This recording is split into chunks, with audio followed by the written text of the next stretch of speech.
Before taking the floor, LeBron James stood in the hallway with his teammates outside Cleveland's locker room and pounded his chest with both hands. The Celtics got thumped next. James had 27 points and 12 assists, Kevin Love added 14 rebounds, and the Cavaliers looked like a different team on their home court, tightening the Eastern Conference Finals with a 116-86 victory in Game 3 over Boston on Saturday night, Sunday, Manila time. Outplayed during two losses in Boston, the Cavs used a three-day break in the series to regroup and regrip the series. With James leading the way, they built a 19-point lead in the first quarter, pushed it to 30 in the second half, and overpowered the Celtics, who fell to 1-5 on the road in the postseason. Any discussion of Cleveland's demise is premature. Korver made 4 of the team's 17 three-pointers, 6 players scored in double figures, and the Cavs, who have spent the season seeking chemistry and cohesion, were connected defensively. "Even when things broke down, we just covered for one another," James said. "We made them make extra passes. We made them make extra dribbles. We were flying around, and I just happened to be one of the guys on the floor that wanted to fly around as well." Game 4 is on Monday night before the series returns to Boston. Jaylen Brown was in foul trouble all night and scored just 10 for the Celtics after averaging 23 in the first 2 games. Jason Tatum scored 18 and Terry Rozier 13 for Boston, which couldn't match Cleveland in any aspect. "They took it to us," Celtics coach Brad Stevens said. "Point blank, they just outplayed us." Only 19 of a possible 300 teams have ever overcome a 2-0 deficit in the playoffs.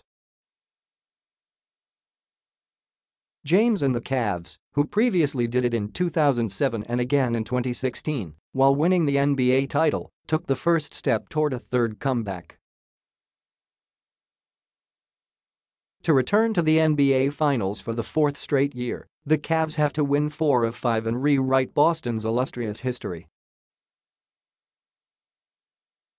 The Celtics are 37-0 when they win the first 2 games in a series. The Cavs came in wanting to play faster and be more physical with the younger Celtics, who were the aggressors in games 1 and 2. "Not this time. The toughest team sets the rules," Rozier said. "They came out aggressive from the jump and never looked back. We've got to play aggressive from the rip. Tonight, we were all over the place, playing too fast and doing things we didn't want to do." The Cavs needed more from point guard George Hill after 2 poor performances, 8 points, 1 assist, in Boston. Hill responded with a driving layup to start the game and drained 3 three-pointers in the first quarter as Cleveland wasted no time taking control. Hill finished with 13, J.R. Smith 11. They were outscored 41-3 in Game 2, and Cleveland's supporting cast played so well that James was only on the floor for 37 minutes. Stevens was confident his team would play better on the road than earlier in these playoffs, but the Celtics were shaky early, committing 4 turnovers and shooting 2 of 10, while the Cavs opened a 27-11 lead. James said earlier Saturday the fact he has twice rallied from 2-0 deficits in the postseason offered no relief. "There's nothing about the playoffs that's comfortable until you either win it all or you lose and go into the summer," he said. "Summer might not be as close as it once seemed. Tipins. Celtics, seeking to become the 6th no. 2 seed to win the East in 8 years. Boston was a number 4 seed when it advanced to the finals in 2010.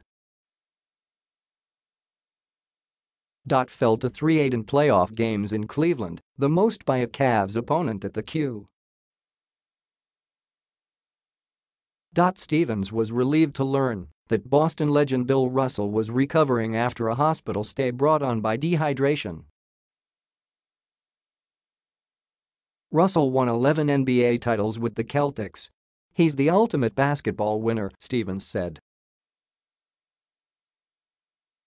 "The way he impacted winning, the unselfishness of a teammate, what he stood for off the floor, everything about him." Cavaliers: James needs 6 field goals to surpass Kareem Abdul-Jabbar, 2,356, for the most in postseason history. Cleveland has won 6 straight playoff games at home. Improved to 14-6 versus Boston in the playoffs. Brown. The Cavs focused their defense on slowing Brown, and it's worked. He was 3 of 8 from the floor and never found his flow after getting 2 early fouls. "They were denying me the ball, and when I did get it, it was in positions that I'm not comfortable in," he said. "Give credit to Cleveland. They were physical, and we settled for jumpers too much." Downtime. The long layoff between games 2 and 3 revived the Cavs. It was 3 days of stewing on game 2, Korver said. "It probably did something good in us.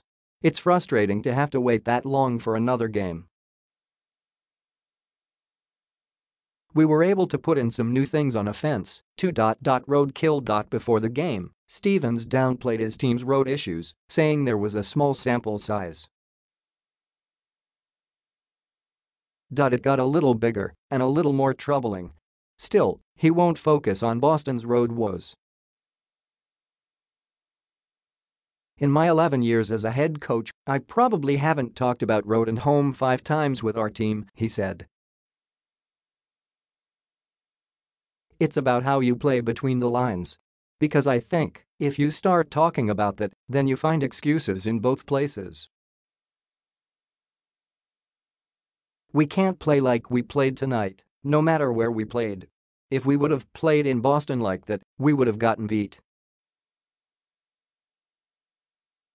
Family ties. Stevens has deep Cleveland roots, but he's slowly converting family members to pull for Boston's teams.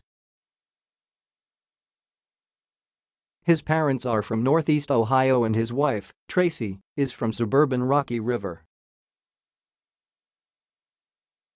Before the game, Stevens was asked what happens to all the Cavs, Browns and Cavaliers gear he gets as gifts. "My 7.5-year-old nephew was offered 10 extra credit points in school if he wore anything regarding Cleveland yesterday, and he went all green," Stevens said. "And 3 years ago, I think he was all Cleveland stuff. So we're making strides with him. But yeah, we have a large contingent.